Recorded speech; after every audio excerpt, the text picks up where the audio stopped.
So last time ನಾನು ಕಾರ್ನರಿಂಗಲ್ಲಿ look where you going ಅಂತ ಹೇಳಿದ್ದೆ.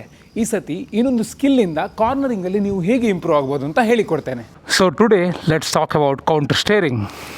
ಸೊ ಈ ಕೌಂಟರ್ ಸ್ಟೇರಿಂಗ್ ಅಂದರೆ ಏನು, ಹೆಸರಲ್ಲೇ ಗೊತ್ತಾಗ್ತದೆ, ಉಲ್ಟಾ ಅಂತ. ಅಂದರೆ ನೀವು ಲೆಫ್ಟ್ ಲೀನ್ ಮಾಡುವಾಗ ರೈಟ್ ಹೋಗೋದು ಆ್ಯಂಡ್ ರೈಟ್ ಲೀನ್ ಮಾಡುವಾಗ ಲೆಫ್ಟ್ ಹೋಗೋದು ಅಂತ. ಸೊ ನಾನೇನಿಲ್ಲಿ ಕೌಂಟರ್ ಸ್ಟೇರಿಂಗ್ ಅಂದರೆ ಫುಲ್ ಕಂಪ್ಲೀಟ್ ರೈಟ್ ಮಾಡಿ ಡ್ರಿಫ್ಟ್ ಮಾಡೋ ಐಡಿಯಾ ಹೇಳ್ತಾ ಇಲ್ಲ.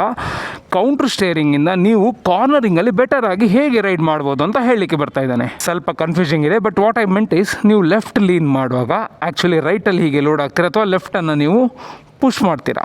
ಅದೇ ನೀವು ರೈಟ್ ಲೀನ್ ಮಾಡುವಾಗ ನೀವು ರೈಟನ್ನು ಪುಷ್ ಮಾಡ್ತೀರಾ ಅಥವಾ ಲೆಫ್ಟನ್ನು ಪುಲ್ ಮಾಡ್ತೀರಾ ಅಂತ. ಸೊ ಈ ಕೌಂಟರ್ ಸ್ಟೇರಿಂಗಿಂದ ಏನಾಗ್ತದೆ, ಆ್ಯಕ್ಚುಲಿ ನಿಮಗೆ ಜಾಸ್ತಿ ಗ್ರಿಪ್ ಸಿಗ್ತದೆ. ಅದು ಹೇಗೆ ಅಂತ ಹೇಳ್ತೇನೆ ಕೇಳಿ. ಸೊ ವಾಟ್ ಹ್ಯಾಪನ್ಸ್, ನೀವು ಲೆಫ್ಟ್ ಲೀನ್ ಮಾಡುವಾಗ ನೀವು ರೈಟ್ ಸೈಡಿಗೆ ಟರ್ನ್ ಮಾಡಲಿಕ್ಕೆ ಹೋದಾಗ ನಿಮಗೆ ಇಲ್ಲಿ ಕಾಂಟ್ಯಾಕ್ಟ್ ಸರ್ಫೇಸ್ ಏರಿಯಾ ಜಾಸ್ತಿ ಸಿಗ್ತದೆ ಆ್ಯಂಡ್ ಇದರಿಂದ ನಿಮಗೆ ಗ್ರಿಪ್ ಜಾಸ್ತಿ ಸಿಗ್ತದೆ ಈಚೆ ಟರ್ನ್ ಮಾಡಿದಾಗ. ಅದೇ ನೀವು ಲೆಫ್ಟ್ ಟರ್ನ್ ಮಾಡಿದರೆ ಇಲ್ಲಿ ನಿಮಗೆ ಕಾಂಟ್ಯಾಕ್ಟ್ ಸರ್ಫೇಸ್ ಏರಿಯಾ ಕಮ್ಮಿ ಇರ್ತದೆ.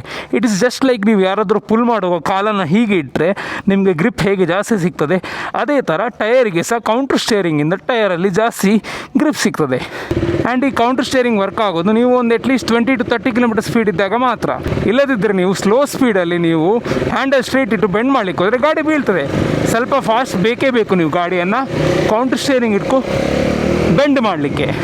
ಸೊ ಇದರಿಂದ ನಿಮಗೆ ಗ್ರಿಪ್ಪು ಜಾಸ್ತಿ ಸಿಗ್ತದೆ ಆ್ಯಂಡ್ ವೆಯ್ಟ್ ಮ್ಯಾನೇಜ್ಮೆಂಟು ಚೆನ್ನಾಗಾಗ್ತದೆ. Of course you should look where you are going and that is how you manage the cornering. Bike ಮಳೆಯಲ್ಲಿ ಫುಲ್ ಗಲೀಜಾಗಿದೆ, ಫಸ್ಟ್ ವಾಶ್ ಮಾಡಬೇಕು. ಸೊ ಕೌಂಟರ್ ಸ್ಟೇರಿಂಗಿಂದ ಇನ್ನೂ ಬೆಟರಾಗಿ ರೈಡ್ ಸೇಫ್.